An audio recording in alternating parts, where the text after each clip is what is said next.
ከዘፍጥረት 1 እስከ 3 ዘፍጥረት 1 እስከ 3 ምን ብለናል ባለፈው? እንደ ሳመሪ ነው ለባይብል ለጠቅላላ ባይብል ከዛ ነው እየተተረተረ የሚሄደው። ስለዚህ አንድ ሰው መጽሐፍ ቅዱስን ሙሉ ማወቅ ከፈለገ ከዘፍጥረት 1 እስከ ዘፍጥረት 3 ያለውን በመገለጥ ካነበበው ታሪኩ እዛ ላይ ነው ያለው። ከዛ በኋላ እየተገለጠ ይሄዳል። ስለዚህ ለምሳሌ መጀመሪያ ላይ ስለ መውደቅ ወይም ከዛ በፊት ስለ ፍጥረት ተማርን። ከዛ በኋላ ስለ መውደቅ ተማርን አይደል? ከዛ በኋላ ስለ ደህንነት ተማርን። የመጀመሪያው ወንጌልያውም እዚሁ ዘፍጥረት ላይ ነው ያለው፣ በአንተና በሴቲቱ መካከል ብለን የተማርነው ማለት ነው። ከዛ በኋላ ስለ ትዳር ተማርን፣ ስለ ጋብቻ። እሱም እዛው ነበር አለ። ሰው ብቻውን ይሆን ዘንድ መልካም አይደለም ብሎ እግዚአብሔር ከሴቲቱ የወሰደውን ከክርስቶስና ከኢየሱስ ጋር እያገናኘን ተማረን። ዛሬ ደግሞ ስለ ጥምቀት እንማራለን። እስቲ አንድ ሰው ይንገረኝ፣ ስለ ጥምቀት የጋ ነው ያለው ከዘፍጥረት ውስጥ ምን ማለት ነው የሚሉ ሰዎች ለማስረዳት አንድ ሰው እስቲ የበራለት ከዘፍጥረት 1 እስከ ዘፍጥረት ምዕራፍ 1 እስከ 3 ስለ ጥምቀት የሚናገረውን ቃል አንድ ሰው ጋብዛለሁ እንዲነግረኝ። ማን ልበል? ይርጋለም። እሺ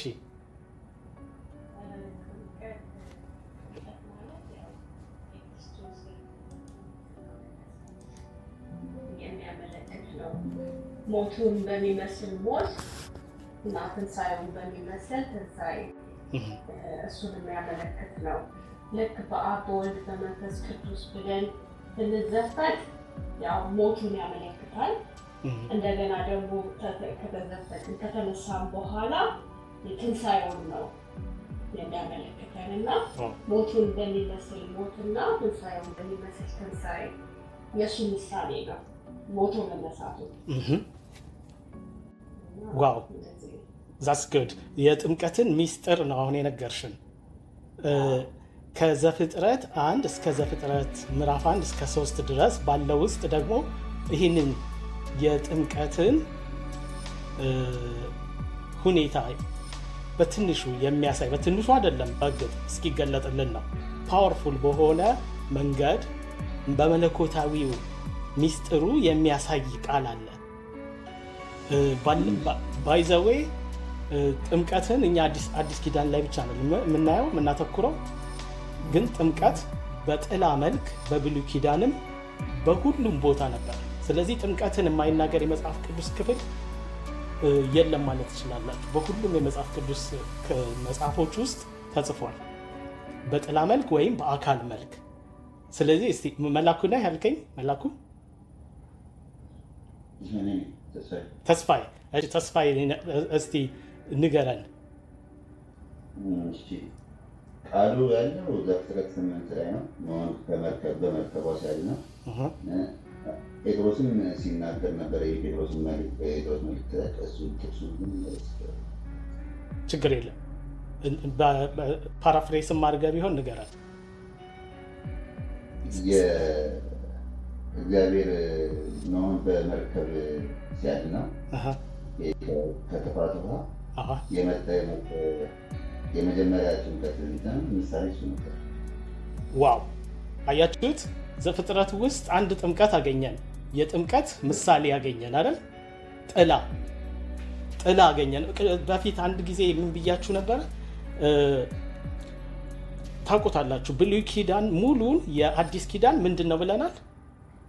ሻዶው ጥላ ነው ብለናል። አዲስ ኪዳን ላይ ሪል አካሉን ነው የምናገኘው።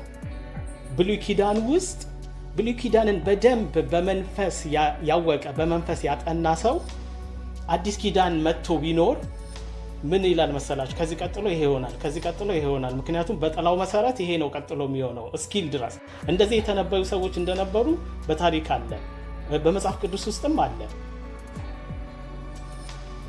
ኢየሱስን ያወቁት ሰዎች ለምሳሌ ሲያጠምቀው ይዞት ምንድን ነው ያለው? አወቀው። በቃ ይሄን ቀን ስላሳየኸኝ አመሰግንሃለሁ። ስምዖን ነው እና ባሪያህን በሰላም አሰናብተው። በምን አወቀ? ጥላ ነበር፣ ጥላ አለ። አሁንም በጣም የሚገርማችሁ ሂዱና እዩ። እያንዳንዷ ነገር የአዲስ ኪዳን አካሉን የምታገኙት አዲስ ኪዳን ነው። ሁሉንም።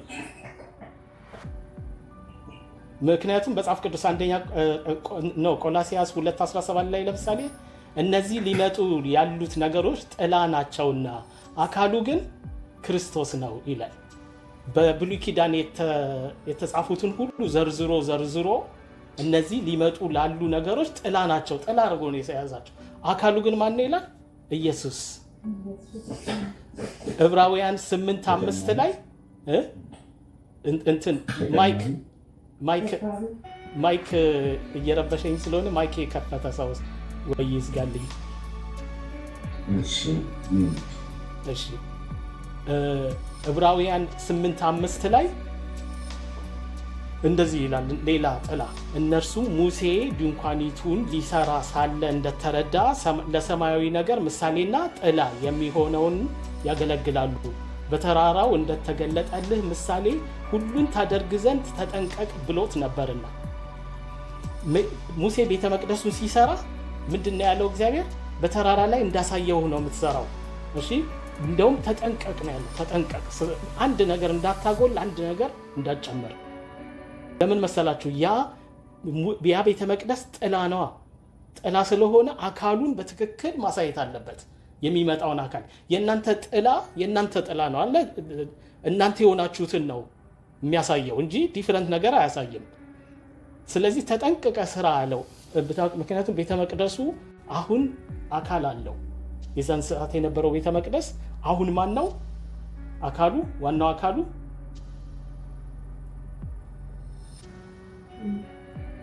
እስቲ አንድ ሰው ይሞክር። አውሩ፣ ኢንተራክት አድርጉ።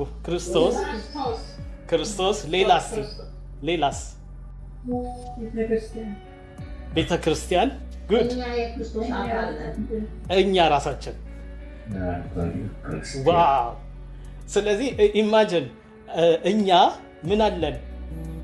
ምንድን ያለን? በፊት ተምረናል። ይሄን ሶስት ነና፣ ሶስት በአንድ፣ አንድ በሶስት ልክ እንደ ስላሴ።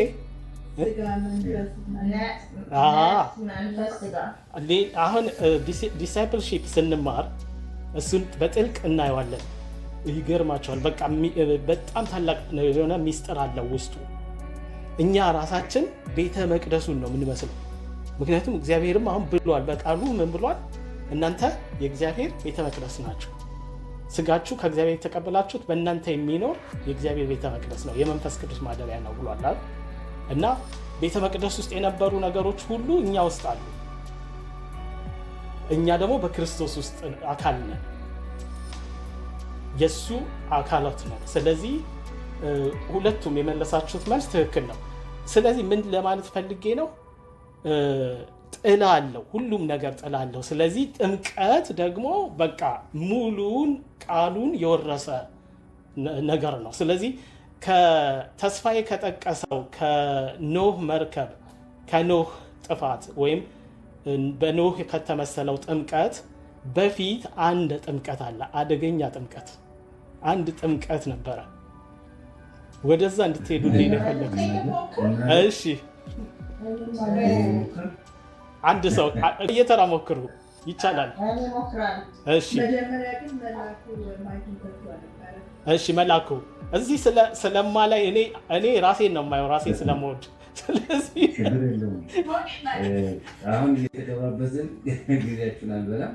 እሺ በእኔ በኩል የተመለከትኩት በተለይ የግርዘት ስርዓት በዛ ነው በህፃናት ላይ የሚደረግ እንደሆነ ይታወቃል። እና የጥምቀት ስርዓት ተመሳሳይ ናቸው። ምክንያቱም ግርዘት የአሮጌው ኪዳን መጀመሪያ ስርዓት ሲሆን ጥምቀት ደግሞ የአዲሱ ኪዳን መጀመሪያ። ዋው ሌላ ፓወርፉል ነገር አምጥተሃል። ግን እኔ አሁን ከዛ በፊት ተስፍሽ ቅድም እሺ በፍጥረት አንድ እስከ ሁለት ያለው ላይ ማለት የሚመስለኝ ማለት ነው አገኘሽው እግዚአብሔር ሲፈጥር ምድርና ሰማይ ውሃ ሲፈጥር የእግዚአብሔር መንፈስ በውሃ ላይ ነበረ። ዋው ዋው ዋው ዋው! በቃ ከዛን ጀምር። እሺ ከዛን ጀምር። በመጀመሪያ በጣም ጌታ ይባርክሽ። እሺ አግኝተሽዋል። በመጀመሪያ እግዚአብሔር ሰማይና ምድርን ፈጠረ። ምድርም ባዶ ነበረች፣ አንዳችም አልነበረባትም፣ ጨለማም በጥልቁ ላይ ነበረ። የእግዚአብሔርም መንፈስ በውሃ ላይ ሰፎ ነበር። እንዴ አይገርምም? ይኸውላችሁ የእግዚአብሔር መንፈስ ነው በውሃ ላይ ሰፎ የነበረው አይደል? እግዚአብሔር ጥምቀትን እያሳየን ነው። ምንድን ነው አሮጌው ከዛ ፊት የነበረው ምድር ምን አይነት ናት እያለ ነው?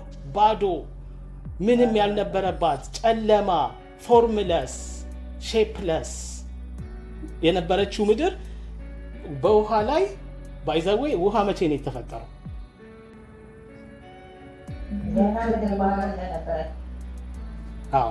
የተፈጠረበት ቀን አይታወቅም አይደል? መጀመሪያ ሰማይና ምድር ሲፈጠር አብሮ ነው የነበረው። ስለዚህ ፕሪማይሞሪያል ነው እንደዚህ ይባላል በእንግሊዝኛ። እና የነበረ በቃ እዛ የነበረ እግዚአብሔር በመጀመሪያ ሰማይና ምድርን ፈጠረ አይደለም የሚለው። በመጀመሪያው ቀን አይደለም። በቃ በመጀመሪያ መቼ እንደሆነ አይታወቅም፣ ሩቅ ነው። ግን የመጀመሪያ ቀን የተፈጠረው ብርሃን ነው። እግዚአብሔር ብርሃን ይሁን አለ፣ ብርሃንም ሆነ። ብርሃኑ ከጨለማው ለየ። ማታም ሆነ ጠዋትም ሆነ አንድ ቀን። በቃ የመጀመሪያ ቀን ተፈጠረ የተባለው ምንድነው? ብርሃን ነው። ምድር ግን በዛ ኮንዲሽን በባዶነት፣ በጨለማ፣ በፎርምለስ ሆና፣ ሼፕለስ ሆና በብዙ ዘመን ሊቃውንቶች እንደሚገምቱት ሚሊየን ይርስ ነበረች። አሁንም ሳይንስም እንደሚያረጋግጠው ሚሊየን ይርስ እና ልክ እንደ ኖህ ዘመን አሮጌውን አጥፍቶ አዲሱን ህይወት ሊገነባ በውሃ ላይ የነበረው ማን ነው? መንፈስ ቅዱስ ነበረ። እና ይሄ የጥምቀት ሻዶው ነው፣ የጥምቀት ምሳሌ ነው። ስለ ስላሴ ስንማር በኋላ ደቀ መዝሙርን ስንማር ስለ ስላሴ ስንማር ታላቅ ሚስጥር እናያለን ጠለቅ ብለን። ግን አሁን እዚህ ጋር እንዲገባችሁ አንድ ነገር ከዛ ልንገራችሁ። እግዚአብሔር ሁልጊዜ ይህንን በደንብ ስሙኝ እሺ፣ በጣም አደገኛ ነገር ነው። ይህን ካወቃችሁ ስላሴ አያደናብራችሁም ካሁን በኋላ በጥልቀት እንመጣበታለን በደቀ መዝሙር ትምህርት ላይ። ግን ምንድነው መሰላችሁ አሰራሩ ሁሌ ከዛ በኋላ መጽሐፍ ቅዱስን ስታነቡ ይሄ የምላችሁ ነገር ትዝ ይላችኋል። ለምን ታዩታላችሁ ራሳችሁ። ሁሌ እግዚአብሔር ኢኒሼት ነው የሚያደርገው ወይም ይፈቅዳል፣ ፈቃጅ ነው በስላሴ ውስጥ። ኢየሱስ ደግሞ የእግዚአብሔር ቃል ነው። ብርሃን ይሁን ሲል ኢየሱስ ነው ያ ቃል። መንፈስ ቅዱስ ደግሞ አድራጊ ነው። እግዚአብሔር ይፈቅዳል፣ ኢየሱስ ይናገራል፣ መንፈስ ቅዱስ ያደርጋል። እኔ ያልኩትን እንጂ የሚያደርገው ከራሱ አይናገርም፣ ከራሱ አይወስድም፣ ከራሱ አያደርግም ብሎታል። እሱንም መንፈስ ቅዱስ ሁሌ የሚያደርገው የማንን ንግግር ሰምቶ ነው? የኢየሱስን። ኢየሱስን ምን የሚያደርገው የማንን ፈቃድ ሰምቶ ነው? የአባቱን። መነጣጠል አትችሉም። አባቱ ሳይፈቅድ ልጁ አይናገርም፣ ልጅ ሳይናገር መንፈስ ቅዱስ አያደርግም። ስንቶቻችሁ እንደገባችሁ አላውቅም። ክሊር ነው አይደል? ስለዚህ ይሄንን ትሬንድ ይሄንን አሰራር በመጽሐፍ ቅዱስ ሁሉ ውስጥ ታዩታላችሁ። ወደፊት ካሁን በኋላ ስታነቡ እሱ ነው የሚሆነው። የመጀመሪያው ጥምቀት ላይ መጀመሪያ የአዲስ ኪዳን ጥምቀት ማን ነው የተጠመቀው? የመጀመሪያው ከዛ በፊት የመጀመሪያውን ጥምቀት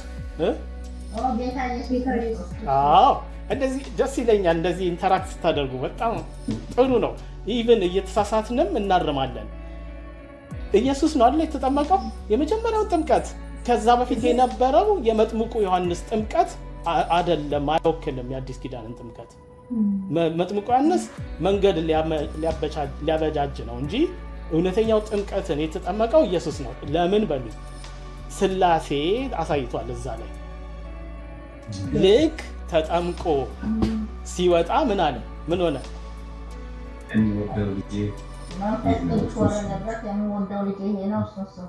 አብ ተናገረ ማለት ነው። ሰማይ ተከፍቶ ሌላስ ምን ሀፕን አደረገ?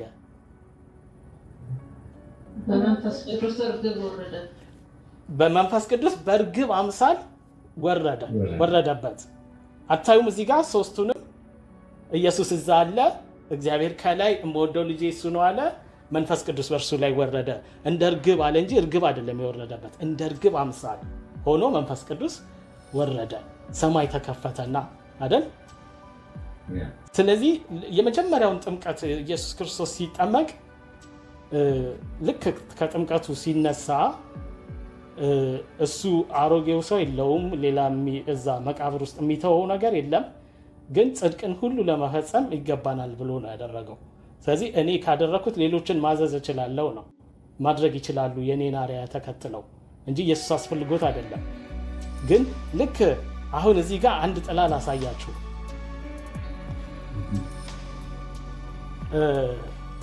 ቀይ ባህርን እንደ ጥምቀት አድርጋችሁ ስንቶቻችሁ ቆጥራችሁ ታውቃላችሁ? ቀይ ባህር ከግብፅ ሲወጡ የተሻገሩትን ያራሱ ጥላ ነው። ለምንድን ነው? ግብፅ ምንድን ናት? ግብፅ ጥላ እኮ ናት አይደል? ዓለም ናት፣ ያውኗ ዓለም ናት። ከግብፅ መውጣት ማለት ከዓለም መውጣት፣ ከሰይጣን ግዛት መውጣት ማለት ነው። ግን ልክ እንደወጡ ምንድን ያጋጠማቸው?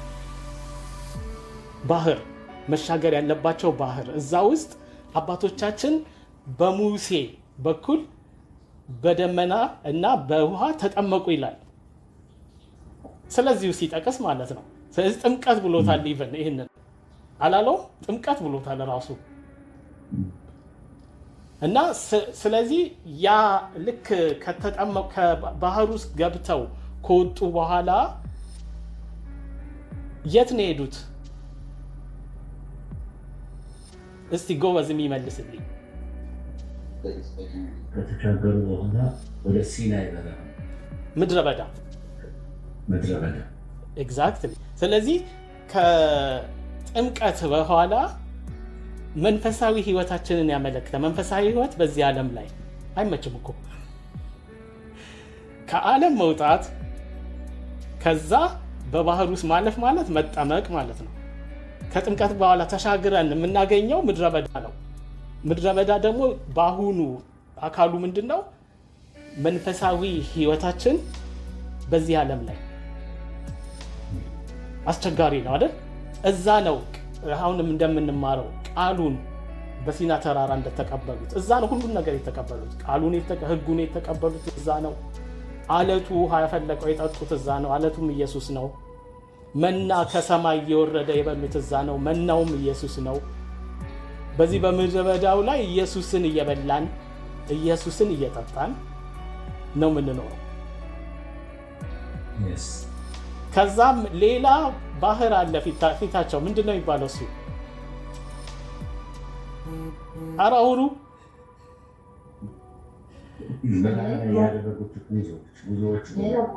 ሌላ አለ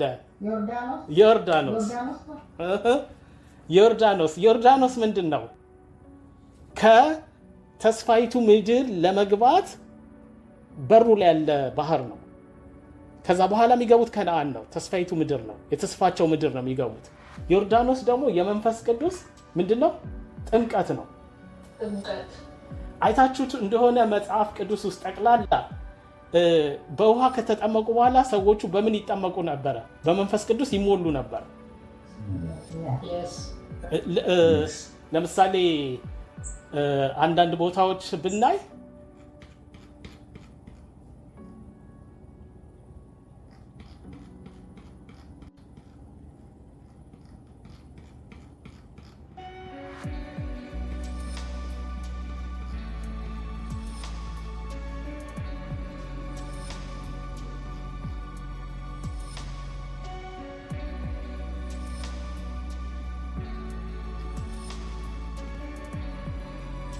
ኢየሱስ ካለው ብንጀምር ኢየሱስ ምን ብሏል? ኢየሱስም መለሰ እንዲህ ሲል እውነት እውነት እልሃለሁ ሰው ከውሃና ከመንፈስ ካልተወለደ በቀር ወደ እግዚአብሔር መንግሥት ሊገባ አይችልም። ከውሃ የሚለው ጥምቀትን ነው። ምን ይላል ቀጥሎ ግን? ከመንፈስ ደግሞ ይሄ የእሳት ጥምቀት ነው፣ የመንፈስ ቅዱስ ጥምቀት የምንለው ማለት ነው። ብዙ ጊዜ በሐዋርያት ሥራ ውስጥ አይታችሁ ከሆነ ልክ ጴጥሮስ ለምሳሌ ንስሐ ግቡ ኃጢአታችሁ ይሰረይ ዘንድ እያንዳንዳችሁ በኢየሱስ ክርስቶስ ስም ተጠመቁ የመንፈስ ቅዱስ ስጦታን ትቀበላላችሁ። ቅደም ተከተሉ ራሱ ተጠመቁ በውሃ ከዛ በመንፈስ ቅዱስ ትሞላላችሁ ነው ካለ አንድ ኬዝ በስተቀር። እሱም በእግዚአብሔር በራሱ ስርዓት ስለማይያዝ እነዚህ ሰዎች አስቀድመው በመንፈስ ቅዱስ ተሞልተው ጠበቋቸው። ከዛ በውሃ ግን አልተጠመቁም። ስለዚህ ሐዋርያት በኋላ ጠየቋቸው ተጠምቃቸዋል በውሃ ሲሏቸው ኢየሱስ ባዘዘው ተጠምቃቸዋል የውሃ ጥምቀት ሲለው አልተጠመቅንም፣ በመንፈስ ቅዱስ ግን ተሞልተናል። ከዛ በውሃ ጠመቋቸው። እዛ ጋር ብቻ ነው እንጂ ሞስት ኦፍ ዘ ታይም መጀመሪያ በውሃ ውስጥ ያልፋሉ። ቀደም እህቴ እንዳለችው ውሃ ውስጥ ስንገባ ምንድን ነው የምንሆነው? እየተባበርን ነው ከክርስቶስ ጋር ሞተናል ብለን እየተቀበርን፣ ሲያነሱን ደግሞ ከእርሱ ጋር ከክርስቶስ ጋር እየተነሳን ነው። ይሄ ባይዘዌ መቁጠር አይደለም። እሺ በእግዚአብሔር አሰራር በማመናችን ከእርሱ ጋር በጥምቀት ተቀበርን ይላል። ምን ማለት ነው? ይሄ እግዚአብሔር አሰራር ነው። ታምናላችሁ? እግዚአብሔር እኮ ታይም ስፔስ ውስጥ አይደለም ያለው እና ፓስት ፕሬዘንት ፊውቸር አያግደውም። እሱ ሁሉም አንድ ላይ ነው ያለው ለሱ። ስለዚህ በተጠመቅን ጊዜ ከክርስቶስ ጋር አንድ ላይ እንድንተባበር ሊያደርግ አይችልም እግዚአብሔር። በእግዚአብሔር አሰራር ማመን ነው የኛ ኃላፊነት። ስለዚህ ቁጠሩ አይደለም የተባለው፣ እመኑ ነው የተባለው። ልክ ስትጠመቁ ከክርስቶስ ጋር እንደተቀበራችሁ በሞቱ እንደተባበራችሁ እመኑ ነው የተባለው። በእግዚአብሔር አሰራር እመኑ። ደግሞ በመንፈሳዊ ዓለም እንደዚህ ነው የሚሆነው። እዛ ታይም የለም፣ እኛ ጋር ነው። እኛንን ታይም ሜትሪክስ ውስጥ የገባ ነው። ሊኒየር በሳይንሱ እንደሚሆን ሊኒየር ታይም ውስጥ የገባ ነው። ወደ ፓስት መሄድ አንችላል። ያለፈው ትናንትና ማግኘት አንችልም በፍጹም። እግዚአብሔር ግን ትናንትናን እንደ ዛሬ መኖር ይችላል። እና ፊዚካል ወርልድ ውስጥ ነው ይሄ ሪስትሪክሽን ያለው። ስለዚህ ይሄ ደግሞ መንፈሳዊ ነገር ነው እያወራን ያለ ነው፣ የመንፈሳዊ ዓለም ነገር ነው። ስለዚህ መንፈሳችንን ነው የምናወራው፣ የሰውነት እድፍ ማስወገድን አይደለም አይደል? ስለዚህ ልክ መንፈሳችን በጣም የሚገርማችሁ ይሄንን በእምነት በእግዚአብሔር አሰራር አምነን ስንጠመቅ መንፈሳችን ከክርስቶስ ጋር ታይም የለም ብያቸዋለሁ፣ አንድ ይተባበራል። ሲነሳ በትንሣኤው ኃይል ይነሳል። እሺ አንድ ቦታ እንደገና ልውሰዳችሁ፣ ወደ ኋላ እንመለስ። እስራኤላውያን ከውሃው ሲወጡ ምንድን ያገኙት ነው? ምድረ በዳ አይደል? ምድረ በዳ። በቃ የገባው ሰው ኢየሱስ ሲጠመቅ ሲያይ ምንድን መሰላችሁ የሚለው? አሁን ምድረ በዳ ሊሄድ ነው የሚለው። ኢየሱስ ልክ እንደተጠመቀ መንፈስ ወደ ምድረ በዳ መራው ነው የሚለው። ዋው! እንዴ አይታችሁታል? ብርሃን ፈንጠቅ እያለ ነው። ዋው! ይዞት ወደ ምድረ በዳ ሄደ። በሰይጣንም እንዲፈተን በሰይጣንም ተፈተነ። ፈተናውን አለፈ። እንደ ቀደመው አዳም አልወደቀም። የቀደመው አዳም በመብል ነው የተፈተነው። ኢየሱስም በመብል ነው የተፈተነው ስለራበው። የቀደመው አዳም በመብሉ ወደቀ። ለመብላት ያስጎመጃል። ለጥበብ ጥሩ ነው እንብላ በሉ። ሁለተኛው አዳም ግን ሰው በእንጀራ ብቻ አይኖርም ከእግዚአብሔር አፍ በሚወጣ ቃል ሁሉ እንጂ ብሎ አሸነፈል። ስለዚህ በሁለተኛው አዳም እዚህ ጋር ትልቅ ክብር ይገባዋል። በእውነት ሁለተኛው አዳም ቢወድቅ፣ ሁለተኛው አዳም ባይሆን የእግዚአብሔር ልጅ ነው እሱ አይሞትም። እግዚአብሔርም ስለሚያውቅ ነው በፈተና የማይወድቅ ራሱን የላከው ማለት ነው።